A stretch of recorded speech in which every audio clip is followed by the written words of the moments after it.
The air in Blackwood Creek was a cold, biting thing, thick with the scent of pine and wet earth. It clung to Elias Thorne's wool coat like a second skin, a constant sharp reminder of how far he was from the civilized warmth of Philadelphia. At 28, he was a man of ambition, not of the wilderness.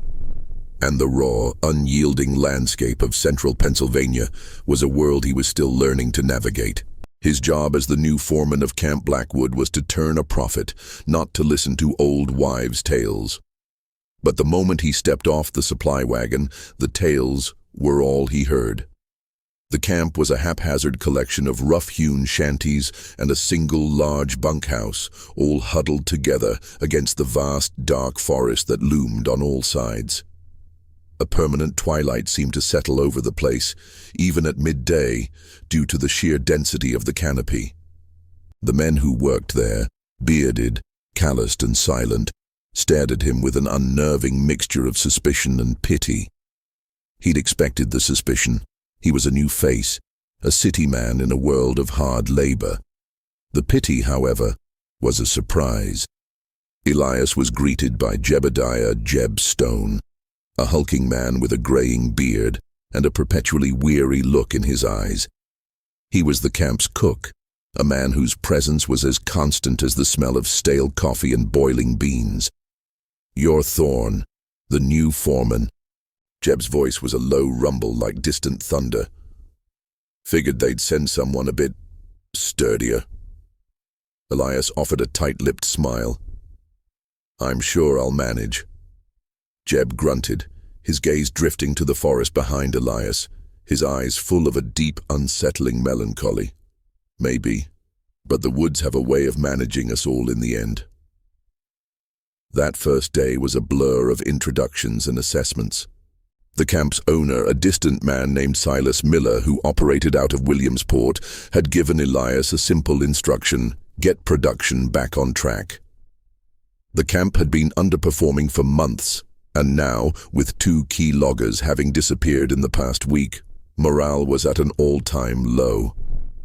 Elias dismissed the disappearances as men simply packing up and leaving. This was a transient world after all. Men came and went, but as the days bled into one another, the silence of the camp became louder than any noise. The men worked with a nervous efficiency, their eyes constantly darting to the tree line. At night, they huddled around the fire, their voices low and their stories hushed. "It's the she-wolf," one man, a young logger named Finn, whispered one night. "Saw her tracks near where old Silas was last seen. Bigger than any wolf I ever did see." Another logger, a grizzled veteran named Cyrus, scoffed. "Ain't no wolf, you fool. It's the woodsman's curse. She's a woman dressed in trapper's furs, and she stalks the lost." The stories were contradictory but always centered on a single terrifying figure. A woman, a rogue spirit of the forest, a phantom of the pines. She was a lumberjack's myth, a cautionary tale to keep the men on their toes. But the fear in their eyes was real. Elias dismissed it as the kind of folklore born of isolation and hard labor. Still, the unease was palpable. The first true sign of trouble came on the 5th night. A logger named Thomas, a quiet, hard-working man, was found in the woods, his body half buried beneath a pile of freshly cut logs. His face was contorted in a mask of pure terror, but what truly struck Elias was the meticulousness of the scene. The logs had not simply fallen on him. They had been deliberately and strategically stacked, creating a macabre monument. It was an impossible act, an almost artistic arrangement that spoke of a chilling, calculating mind. The men's whispers turned into a collective wail of fear. They spoke of Thomas's body being a warning, a message. "It's a woman's work," Cyrus said, his voice trembling. "Ain't no man strong enough to move those logs like that, not alone. She's got the strength of 10 men, they say, and a mind as sharp as an axe." Elias stood over the scene, the cold dread seeping into his bones. He had dismissed the tales as superstition, but this was a crime scene, a murder. The sheer brutality and methodical nature of it were unsettling. He couldn't shake the image of the arranged logs, a gruesome signature left by an unknown hand. He knew he had to act.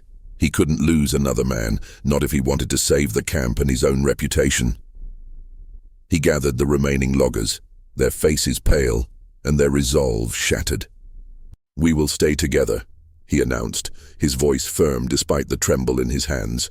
"No one works alone. From now on, you work in pairs."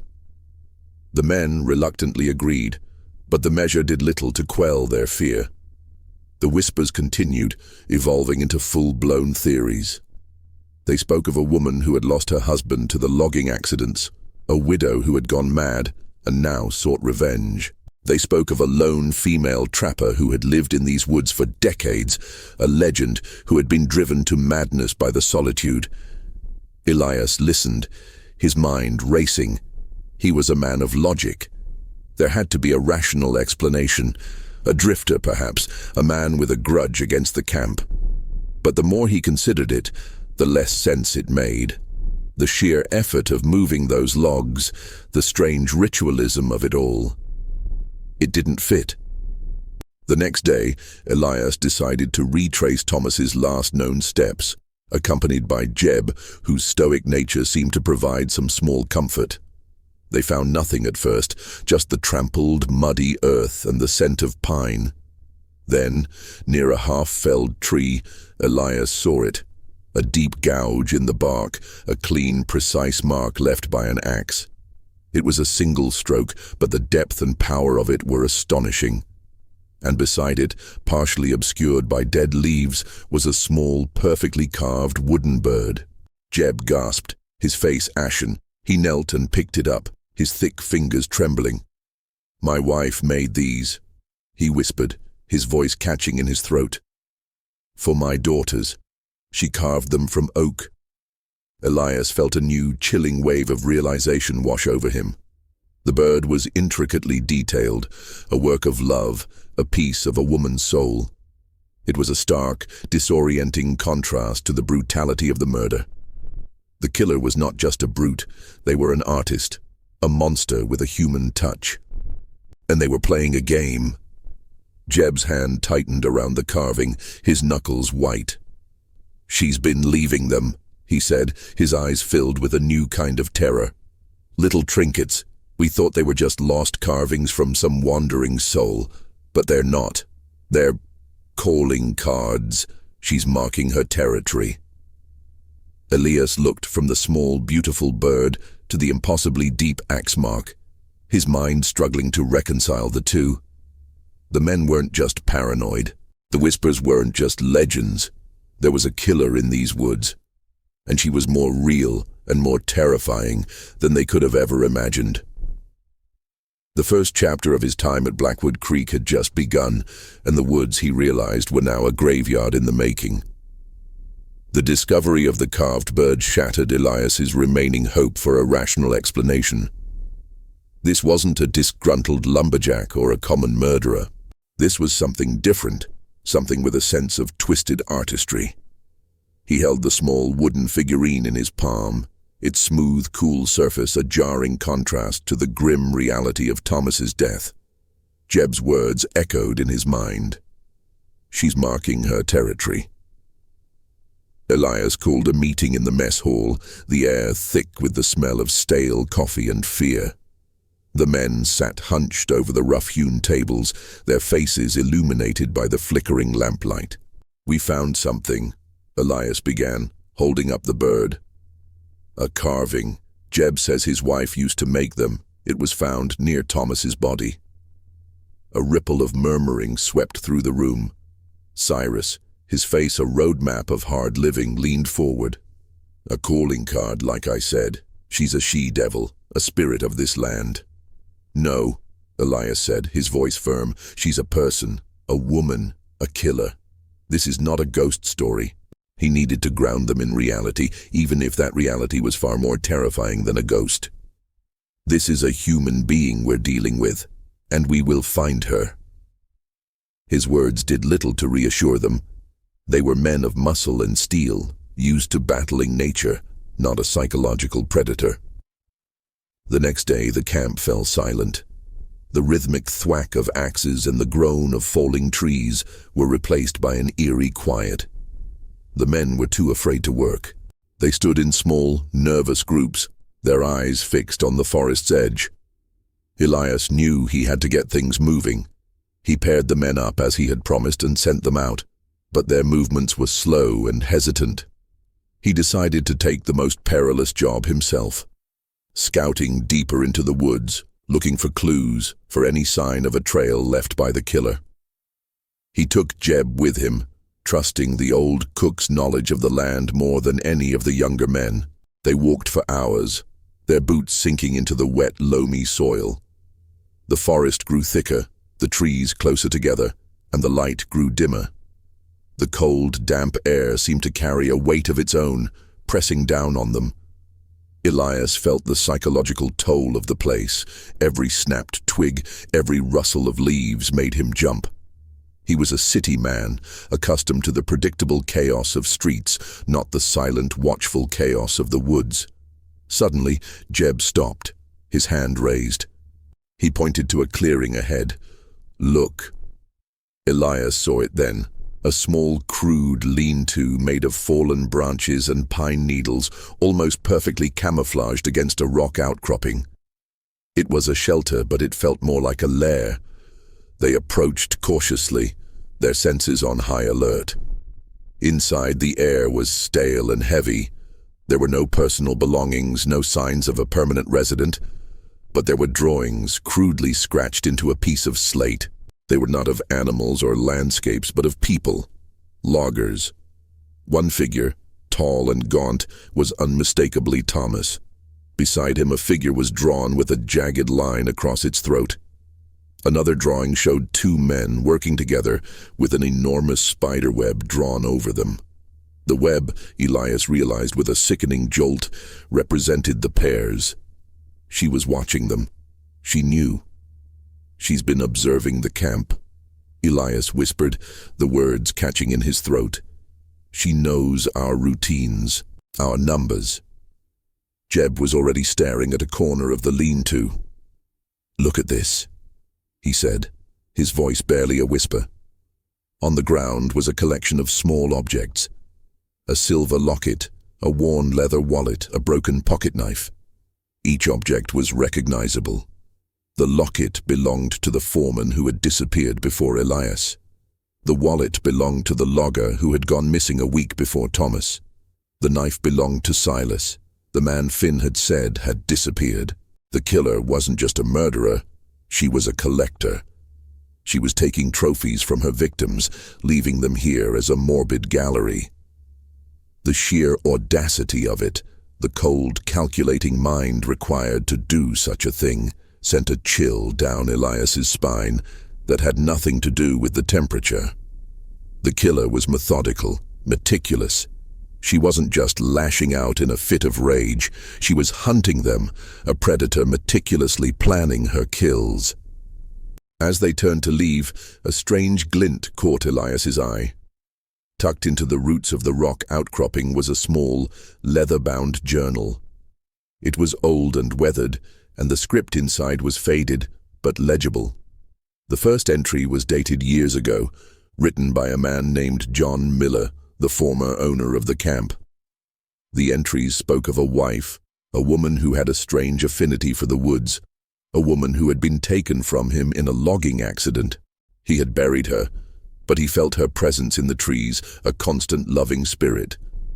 The last entry was a plea, a desperate cry for her to return to him. But the final lines were not his handwriting. They were a woman's. They were a bitter, furious confession. "They took me. They all took me. My home, my love, my life, and now I will take them all back." Elias and Jeb looked at each other, a silent understanding passing between them. This wasn't a random mad woman.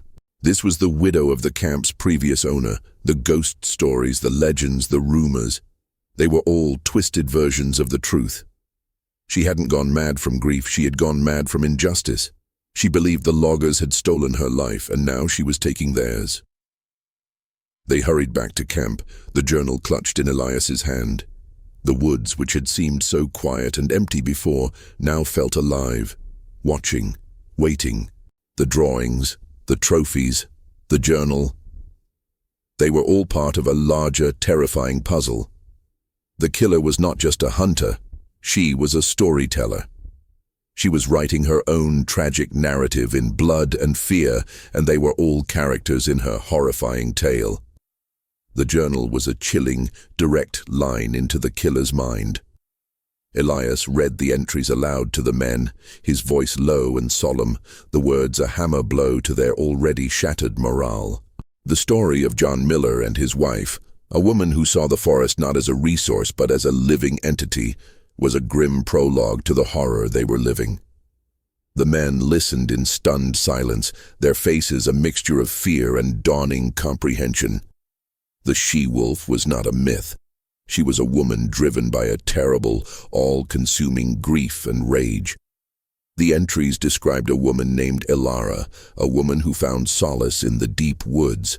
John Miller's journal portrayed her as a loving wife, but as Elias read on, a darker truth emerged.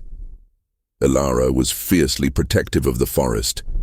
She saw the loggers as invaders, a blight on the land she so deeply cherished. John's last entry, written just before his own disappearance, was a desperate plea to the new foreman to slow the logging, to respect the woods, to save her.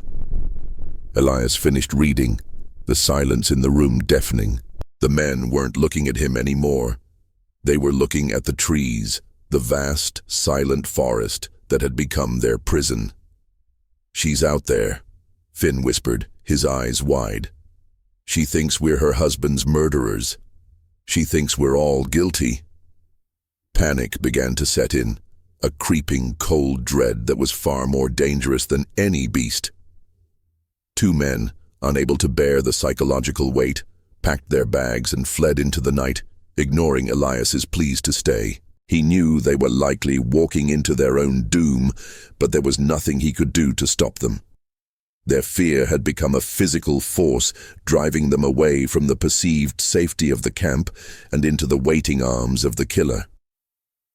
Elias had a new plan. He couldn't fight a phantom, but he could fight a woman.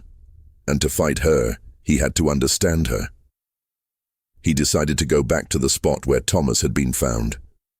He wasn't looking for a body. He was looking for a pattern. He took Cyrus, the man who had first mentioned the woman, with him. Cyrus, despite his grizzled exterior, seemed to have an innate understanding of the woods and the people who lived in them. As they walked, Cyrus spoke of his own family, of the quiet lives people led in these parts. "Folks out here were different. The land gets into your blood. It changes you. Some for the better, some not so much."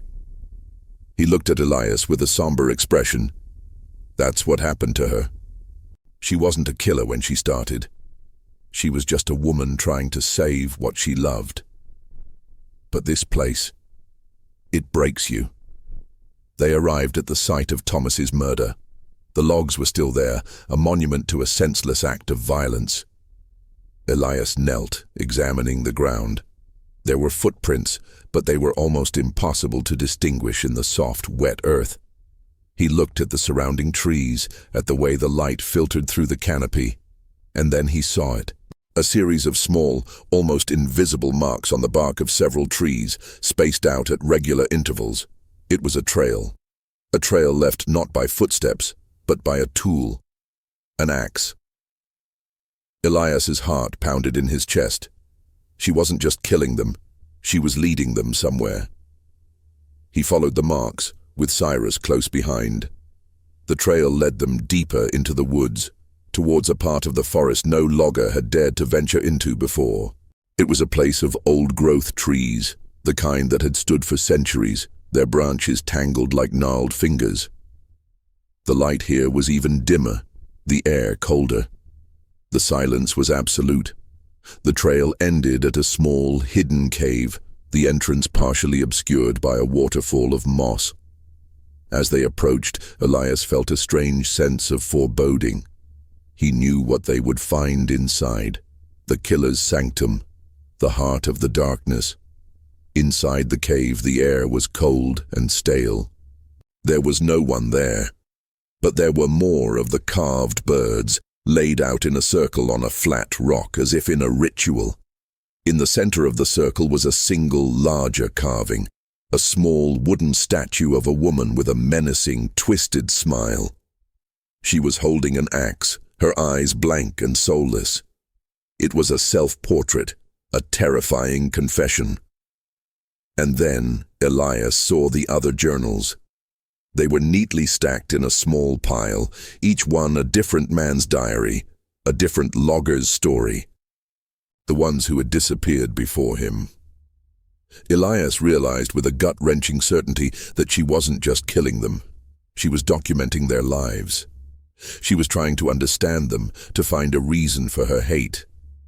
Each of the journals had a final chilling entry, written in her hand, a final judgment on the man who had dared to trespass on her land.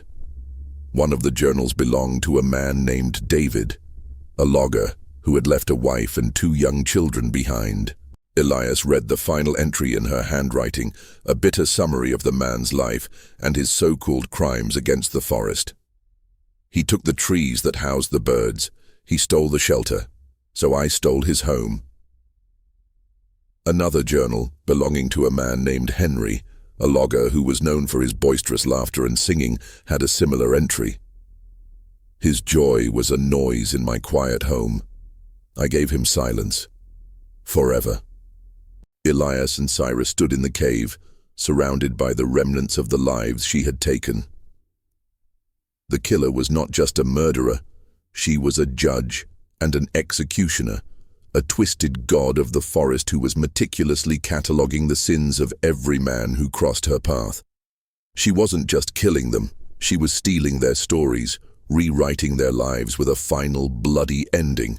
The realization was a paralyzing, soul-crushing weight. They left the cave, the stolen journals in Elias's hands. The sun was setting, casting long skeletal shadows across the forest floor.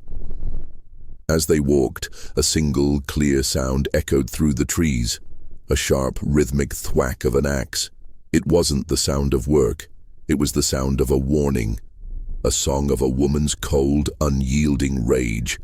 And Elias knew, with a horrifying certainty, that she knew they had found her lair, and she was coming for them. The gathering storm was here. The rhythmic, deliberate thwack of the axe echoed through the darkening woods, a chilling metronome counting down their final moments. Elias and Cyrus moved as quickly as they could, their footsteps silent on the damp forest floor. The stolen journals felt heavy in Elias's hands, a morbid weight of evidence and a source of her rage. They knew she was close. The sound of her work, her grim song, was now a tangible threat, not a distant legend. Back at the camp, Elias found the men huddled together in the mess hall, their faces pale and drawn. The 2 who had fled had not returned.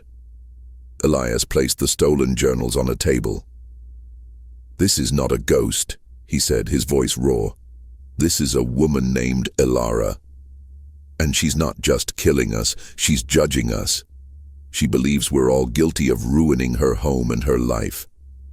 He explained their discovery in the cave, the carved self-portrait, the chilling final entries in the men's journals. The men listened, their fear morphing into a cold, hard resolve. This wasn't a battle against a monster of the wild, it was a battle against a person they could, in theory, outwit. "What do we do now, Thorn?" Jeb asked, his eyes grim. "We can't just wait for her to pick us off one by one." "We don't," Elias said, his mind racing. "We have the journals. She's not just a killer, she's a storyteller. She's keeping a record. That's a weakness. She has to come back for them. We will use them to draw her out." His plan was simple and dangerous. They would create a trap, using the journals as bait. Elias and a few volunteers would hide near the mess hall, armed with whatever they could find. axes, logging chains, anything to defend themselves. The rest of the men would be a distraction, making noise, drawing her attention to a different part of the camp. It was a desperate gamble, but their only option was to fight back. Cyrus was the first to volunteer, his hardened face set in a look of grim determination. "She's not a ghost. She can be stopped." Elias, Cyrus, and two other loggers, a young man named Silas and an older one named Frank, took their positions. They hid behind a stack of firewood near the mess hall, the cold metal of their axes a reassurance against the growing darkness. The air was thick with tension, the only sounds the rustle of leaves and the pounding of their own hearts. Hours passed. The other loggers began their diversion, their shouts and the sounds of tools hitting wood echoing from the north side of the camp. Elias felt the psychological toll of the weight. Every shadow became a lurking figure, every creak of a tree branch a footstep. The hunter had now become the hunted, and the roles had a terrifying weight. Then he saw her. She emerged from the shadows of the woods, a phantom of the pines. She was tall, gaunt, and dressed in rough-spun furs, her face a pale, unreadable mask. In her hand, she held a double-bladed axe, the moonlight glinting off its razor-sharp edges. She moved with a silent, unnatural grace, gliding from tree to tree, a predator stalking its prey. She was not a brute. She was a hunter of chilling patience. She approached the mess hall, her eyes fixed on the table where the journals lay. Elias's heart hammered against his ribs. This was it, the moment of truth. She reached for the journals, her hand trembling slightly. Elias gave the signal, and they burst from their hiding spot, a wall of men and weapons. "Elara," Elias shouted, "it's over." She spun around, her eyes widening for a fraction of a second, not in fear, but in a flicker of surprise, a cold, calculating look of a predator whose prey had just bitten back. She moved with impossible speed, a blur of motion. She threw the axe, and it whizzed through the air, embedding itself with a sickening thud in the chest of Frank, who crumpled to the ground without a sound. The air was filled with a primal scream of rage from the men. She did not stop to fight. She simply turned and fled, disappearing back into the shadows from which she came. Elias and the men ran after her, but she was too fast, too familiar with the terrain. She was a spirit of the woods, and she had vanished without a trace, leaving behind only the blood on the ground and the lifeless body of their friend. The ambush had failed. They had lost a man and gained nothing but a terrifying confirmation of her skill and ruthlessness. She had seen their trap, read their intentions, and outwitted them with a single deadly throw. The psychological torment was back, stronger than ever. They had tried to turn the tide, to take back control, and she had shown them that she was still the one in charge. The hunter had become the hunted, and the hunter had lost. The night was filled with the mournful sounds of the men as they carried Frank's body back to the camp. Elias sat alone by the fire, the stolen journals lying untouched on the ground beside him.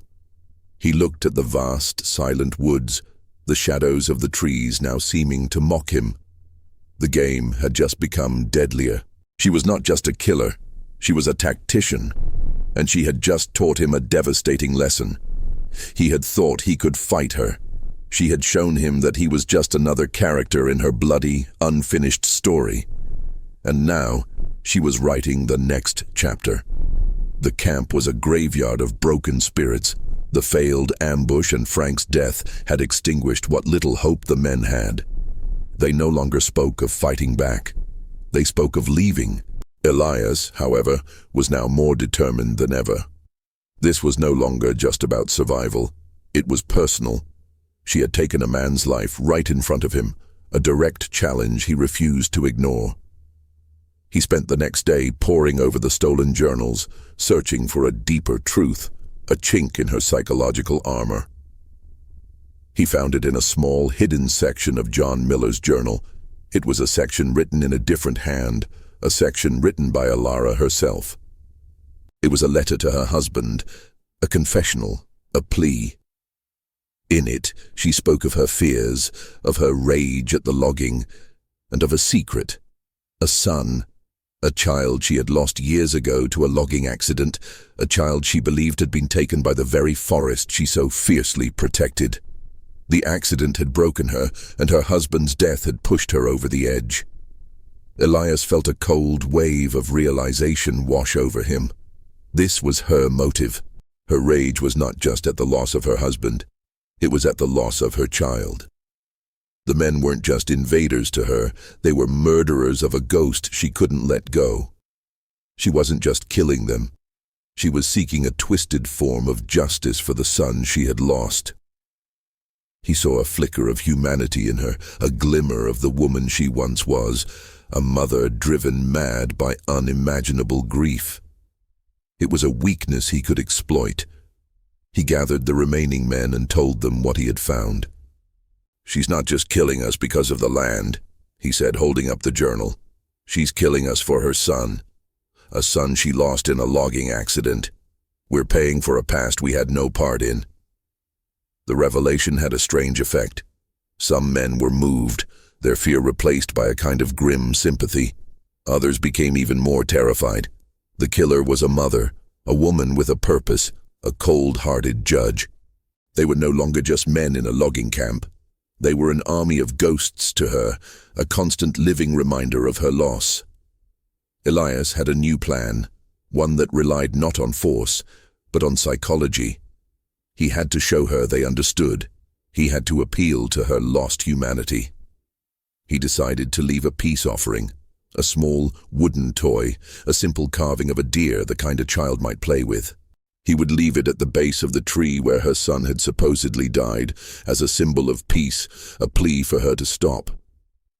Jeb, ever the pragmatist, was skeptical. "You think a bit of wood will stop her, Thorn? She's killed 6 men. "It's not about the wood, Jeb," Elias said. "It's about the message. It's a sign that we know, that we understand her pain. It's a gamble, but we can't beat her at her own game. We have to change the game." That night, under the cold, watchful gaze of the moon, Elias, accompanied by Cyrus, ventured back into the woods. The forest was an eerie, silent place, a world of shadows and whispers. They found the ancient gnarled oak that the journal had mentioned, a massive tree that stood like a tombstone in the center of a small clearing. It was a place of sorrow and pain. Elias placed the small wooden deer at the base of the tree, its simple, smooth form a stark contrast to the rough, jagged bark. He felt the weight of her grief, the decades of pain that had festered in her soul, turning her into a killer. He turned to Cyrus, a silent acknowledgement of their shared moment. Just as they were about to leave, a sound echoed from the tree line. It was the soft, low sound of a woman weeping. Elias and Cyrus froze, their hearts in their throats. They looked at each other and then back at the shadows. The weeping continued, a desolate, heart-wrenching sound that seemed to come from all directions at once. It was a sound of immense, unbearable pain. And then, just as suddenly as it had started, it stopped. The woods were silent once more, but now the silence felt different. It was a quiet of expectation, a tense, breathless quiet that spoke of a new chapter, a new game. They returned to the camp, shaken and unnerved. The peace offering had been received, but they didn't know if they had bought themselves a truce, or if they had simply confirmed their location, their fear, and their understanding. The last laugh would be hers, and Elias knew it. He had tried to appeal to her humanity, and in the process had only deepened the psychological connection. The weight of her guilt was now his to bear. The morning after the offering, a tense silence settled over the camp. The air was charged with a mix of fear and a fragile, uncertain hope. Elias found a new carving at the mess hall door, a piece of wood not of a bird or an animal, but a small, empty cradle. It was a message, cold and clear. His offering had not bought a truce. It had simply been an acknowledgement. She knew he understood her pain, and that understanding, to her, was a new form of torment. The men saw the cradle and their spirits sank. The killer was not interested in a truce. She was a woman of unwavering purpose, and they were all still in her sights. Elias felt the familiar weight of dread. He had tried to play a game of empathy, and she had responded with a game of psychological warfare. She was using his own emotions against him, twisting his attempt at a peace offering into a grim, haunting message. Elias, now more isolated than ever, retreated to the privacy of his cabin, the journals his only companions. He read them again, this time searching for more than just a motive. He was searching for a pattern. The location of each killing, the specific time of day, the method. He created a crude map, marking each location with a small X. The marks formed a strange pattern, a distorted spiral leading ever deeper into the heart of the woods, towards a central point, the gnarled oak, her son's grave. He realized then that her killings were not random. They were a path, a symbolic journey of vengeance. Each victim represented a different transgression in her mind, a different crime against her beloved forest. The man who had cleared a certain section of old-growth trees, the man who had set a fire that burned a patch of wildflowers, the man who had laughed too loudly. She was not just killing, she was enacting a ritual of retribution, leading the camp ever closer to her sacred, horrifying center. The sound of chopping began again, a single rhythmic beat. It wasn't one of the loggers. It was her. The men's faces went pale. She was close. She was working. They were not to be given a moment of peace. That night, Elias knew he couldn't wait for her to strike again. He had to go to her, to the center of the spiral. He had to confront her, not with force, but with the truth. He would take the journals, the evidence of her pain and her madness, and he would show her that he was not an enemy, but a man who understood her grief. He would try one last time to appeal to her lost humanity. He chose a small group of men, those who were most terrified, reasoning that their fear would keep them on high alert. Cyrus, Jeb, and 2 others, a young logger named Ben, and an older, quiet man named Oscar.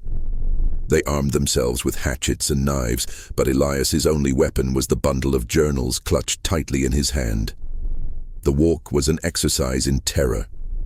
The woods were now a world of shadows and unseen presences. Every rustle of a leaf, every snap of a twig, was a potential attack. They moved in silence, a procession of men walking into the heart of a killer's twisted world. They arrived at the ancient oak tree, a silent, imposing sentinel in the moonlight. Elias placed the bundle of journals on the ground. "Elara," he called out, his voice echoing in the stillness. "I know about your son. I know about your grief. We're not here to hurt you." The silence that followed was absolute.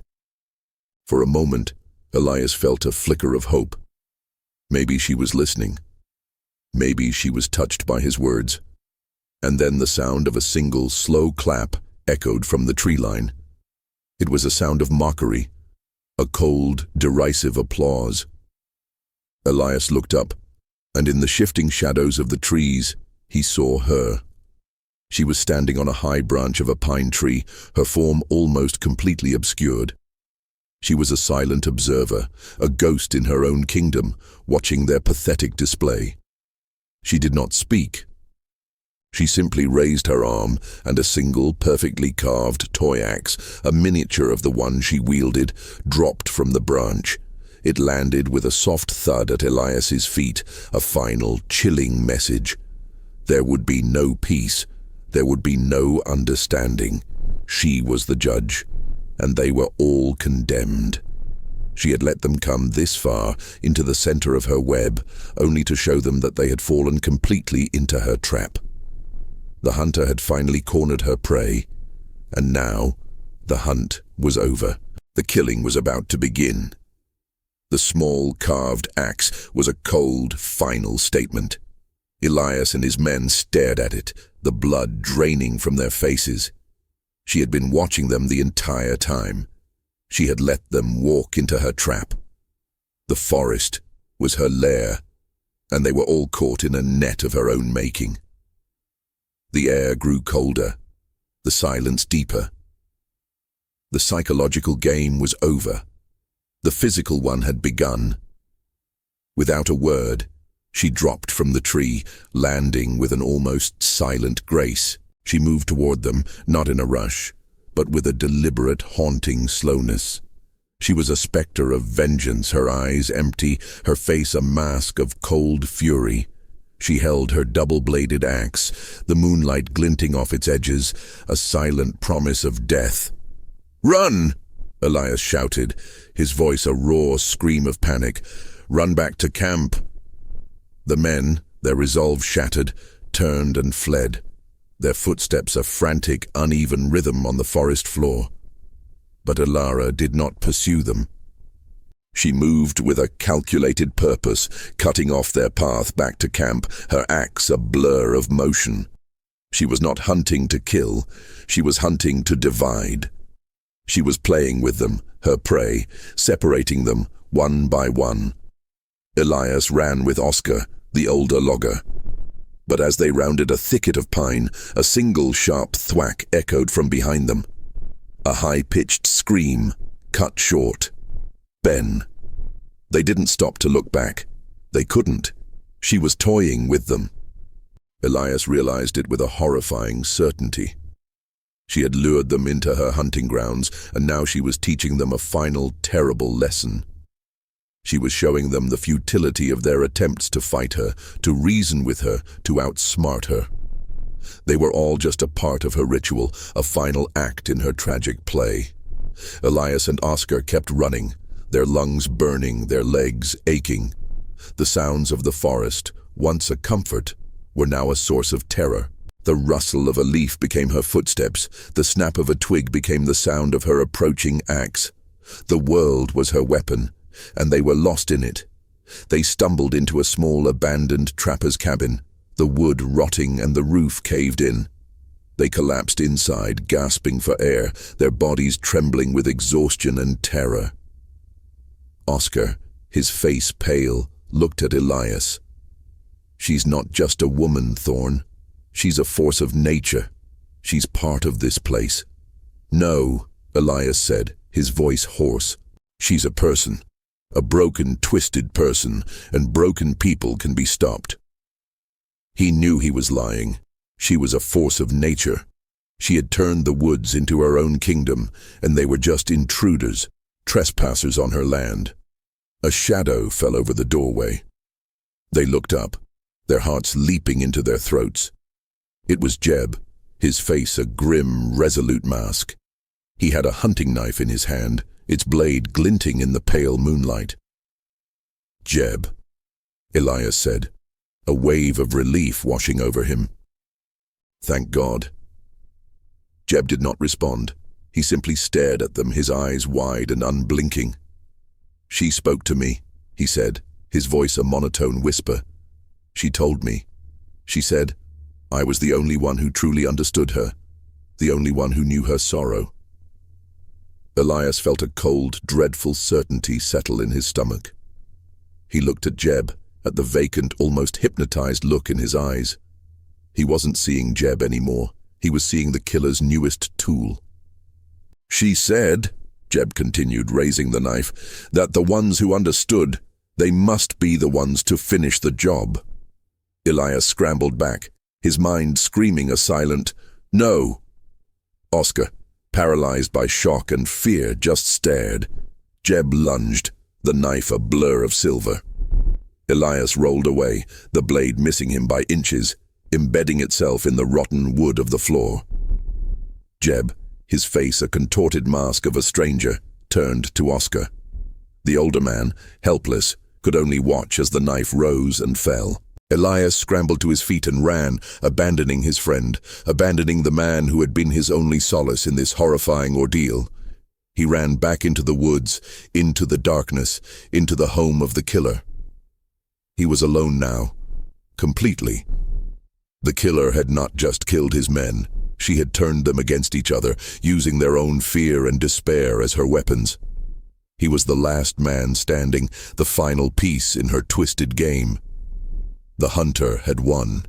The unraveling was complete. Elias stumbled through the woods, his mind a maelstrom of terror and despair. He was no longer running from a killer. He was running from the very air, the very trees, from the knowledge that his own men, consumed by fear, had turned on each other. The psychological torment had reached its peak, a reality more horrifying than any monster. The woods were now a maze of his own guilt and a playground of her twisted mind. He knew he couldn't keep running. He was exhausted, and she was a ghost in these woods, a master of a domain he could never hope to understand. He had to stop, to make a stand. He chose a small, open clearing where the moon cast a cold, silver light.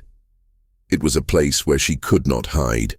He was going to face her, not with weapons, but with the one thing he had left, his voice. He sat on a fallen log, his body trembling, and waited. The silence was absolute, a heavy, suffocating blanket. He could feel her presence, a cold, watchful gaze. She was here, she was close. "Ilara," he called out, his voice hoarse. "I'm here, I'm not running anymore, I'm here to talk." The silence continued. He waited, the minutes stretching into an eternity. He felt the cold seep into his bones, the exhaustion pulling him under. He knew she was watching, that she was enjoying this final agonizing moment of his terror. "I know what you lost," he shouted, his voice cracking with emotion. "I know about your son. I know about John Miller. This isn't justice, Ilara. This is just madness. You're not saving the woods. You're just destroying everything that's left of your humanity." A sound came from the tree line. Not a footstep, not the snap of a twig. It was the sound of a woman crying, a soft, heartbreaking sound that was both real and impossible. He looked toward the source, his heart pounding. And then, a new sound, a sound that made his blood run cold. The soft, rhythmic sound of a pickaxe striking something hard, not wood, rock.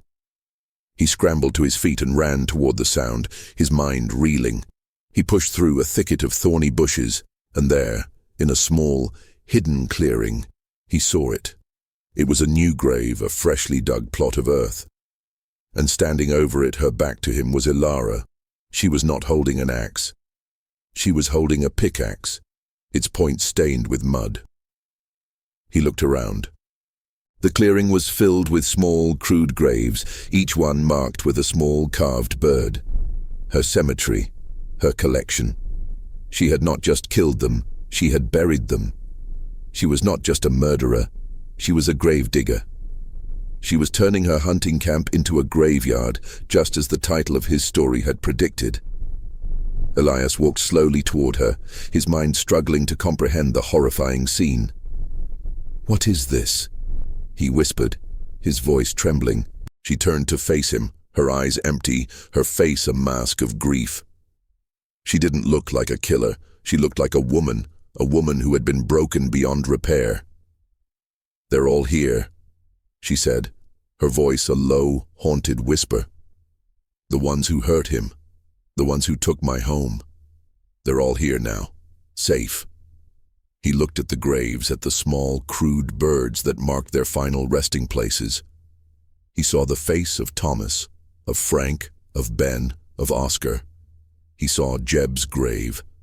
He had thought Jeb had turned on him. He had thought the men had turned on each other, but he was wrong. She had done it all. She had used their fear, their paranoia, their isolation, to make them believe they were each other's enemies. She had controlled them, and he, in his arrogance, had believed she was a brute he could reason with.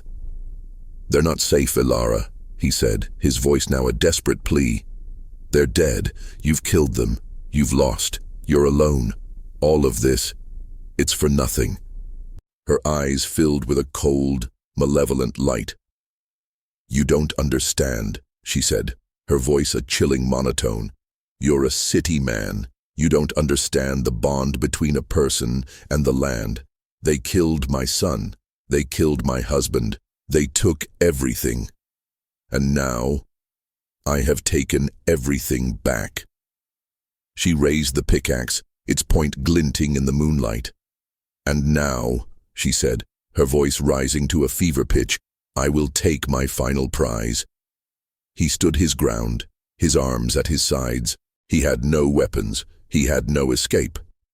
The realization settled in with a heavy, final weight. He was the last one left, the final chapter of her story. He was a man of reason, a man of logic, and he was about to die at the hands of a ghost who was all too real. The pickaxe in Ilara's hand was not just a weapon, it was a symbol of her purpose, a grim tool of her twisted justice. Elias watched her, a knot of cold dread in his stomach. He was a man of reason, a man who believed in a logical world. But in this graveyard she had created, logic had no place. He knew she was going to kill him. It was a finality he had come to accept. But a new thought, a desperate, illogical one, sparked in his mind. He wasn't the final prize. The journals were. She had let them live, let them run, only to get them here, to her cemetery, to her sanctum. She had wanted him to bring the journals. She had wanted to finish her collection. He took a step back, his eyes darting to the bundle of journals he had left at the base of the gnarled oak. A desperate plan formed in his mind. He had to distract her, to throw her off her game, to use her own psychological warfare against her.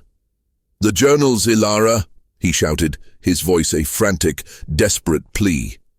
"I know why you're doing this. It's not for the land, is it? It's for the journals. It's for the stories. You're a storyteller. A broken, twisted one, but a storyteller nonetheless. You're not just killing them. You're writing their final chapter, aren't you?" A flicker of emotion, a mix of rage and something else, something akin to understanding, crossed her face. Her pickaxe lowered slightly.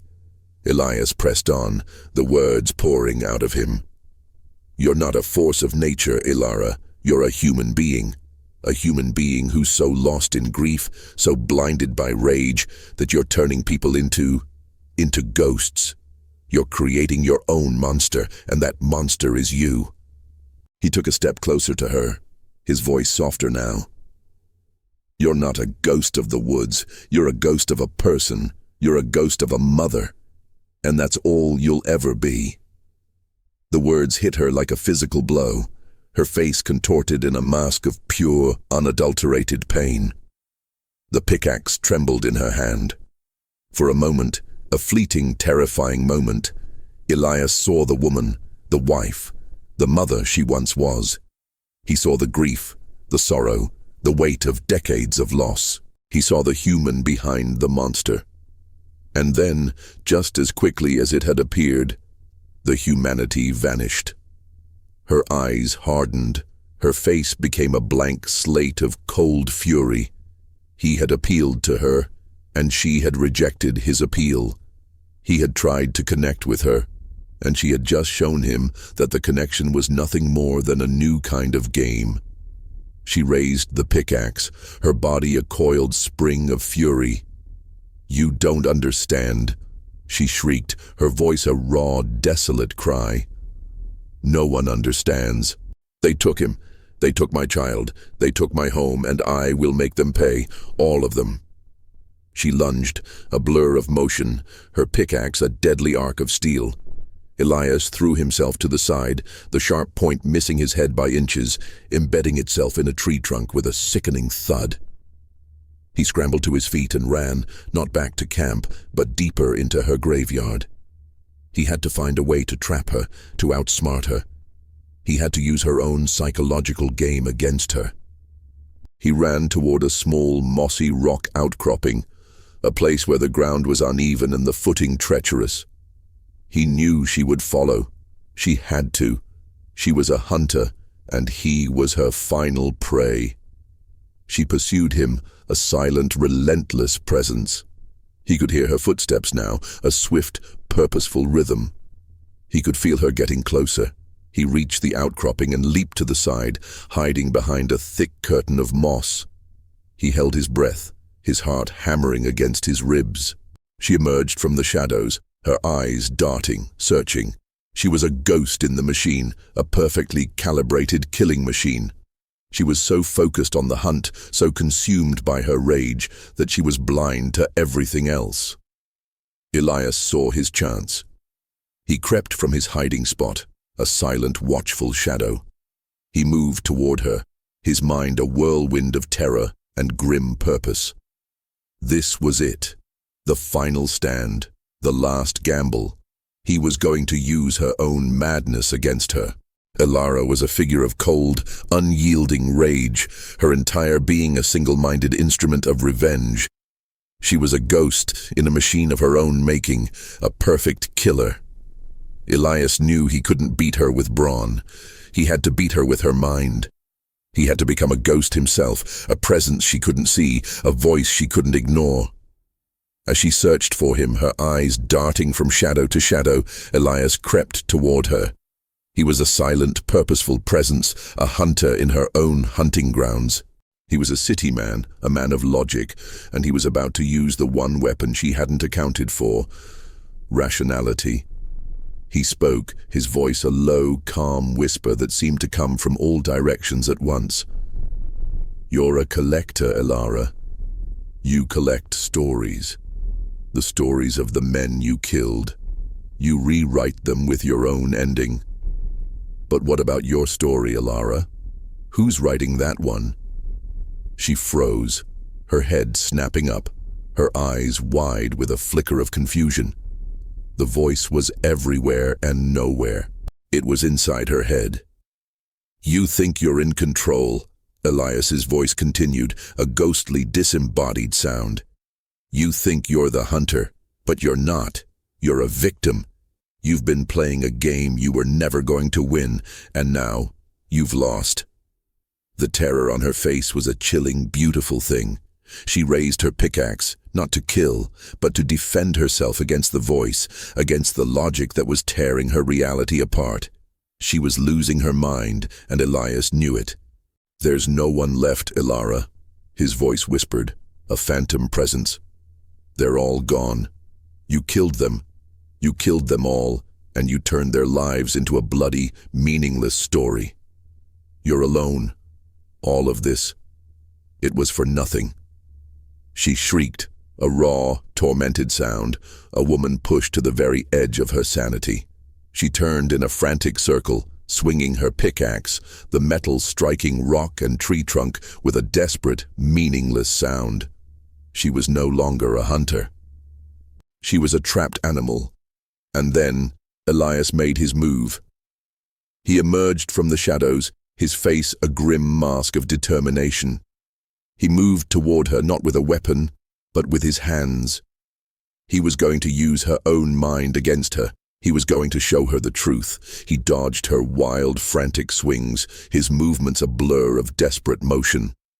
He grabbed her arm, his fingers digging into her skin. He did not let go. She screamed, her face contorted in a mask of pure terror. She was fighting a ghost, a presence that she could not see. "It's over, Elara," he said, his voice now calm and clear. "It's over." He pulled her arm, his grip unyielding. She lost her footing, her body a clumsy, flailing thing. She stumbled, and the pickaxe flew from her hands, clattering against a rock. She fell to the ground, a broken, defeated woman. Elias did not kill her. He simply sat on the ground, his body trembling with exhaustion and relief. He had won. Not with a weapon, but with logic.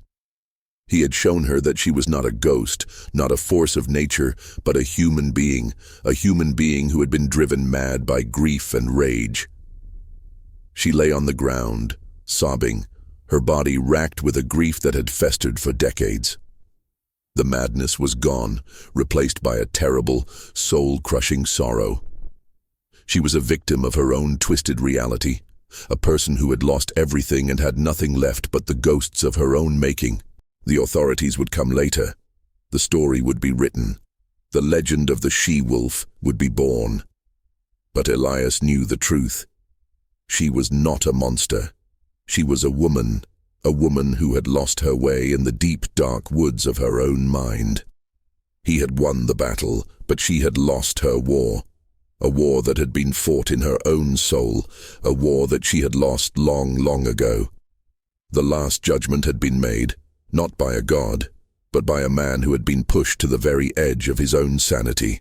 And now, the long, painful road of healing would begin.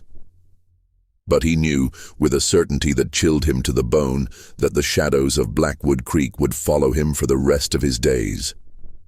The woman who had turned her logging camp into a graveyard was finally at peace, and Elias Thorne was now a ghost in her world, a haunted man with a story to tell, a story that would forever be etched in his soul.